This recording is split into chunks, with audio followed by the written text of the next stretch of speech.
Merco timer bars and touchscreens both have an inventory management system of first in, first out to help you serve your food in the best manner.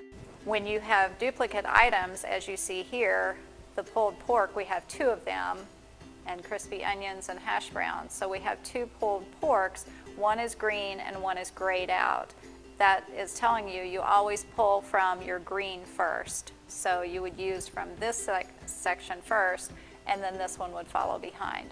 If you cancel this timer, meaning that there's no more pulled pork in the left section, then the right section automatically turns green. The cabinet keeps track of that for you so you don't have to. So you're always serving the oldest food first to cycle it through your system. On a timer bar model, it has a similar situation. When you start your timers on a timer bar model, there's an LED light that turns green. If you've got a duplicate, such as the bacon, we've got a green and kind of an amber color on the bacon. That's also showing you your first in, first out. You always pull from your green. So if I cancel this one and turn it off, then so it's the same type of sequencing of your inventory in the Merco cabinets. On Merco touchscreens on our cabinets, there also are some visual indicators. You can see the solid lines on the top of the pulled pork, and there's no solid line on top of the crispy onions and hash browns. That corresponds with how you should have your section set up. So the pulled pork needs to have tray seals to keep the moisture in. The crispy onions and the hash browns do not have tray seals, and that's to allow the hot air to circulate down in and around those food items. Also on the bottom of the crispy onions and the hash browns, you'll see a dotted line. That means that you would have a trivet installed in the tray. And the trivet is just a false bottom. Ours are stainless steel.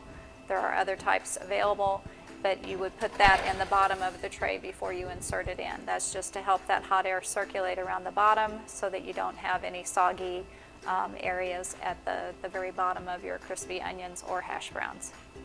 On the touch screen for Merco, when it expires, you'll hear an audible alarm.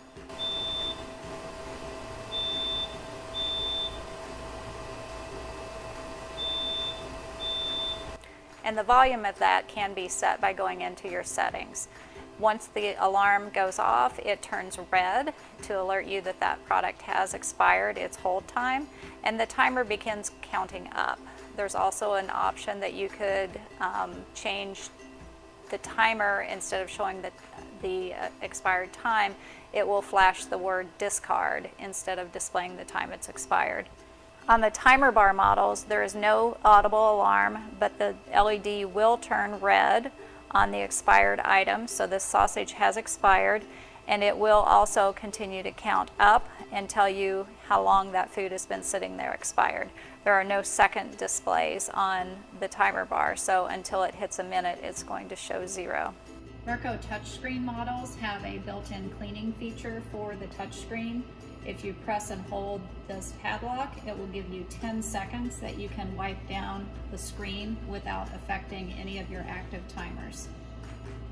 And then it will reset at the end of the 10 seconds.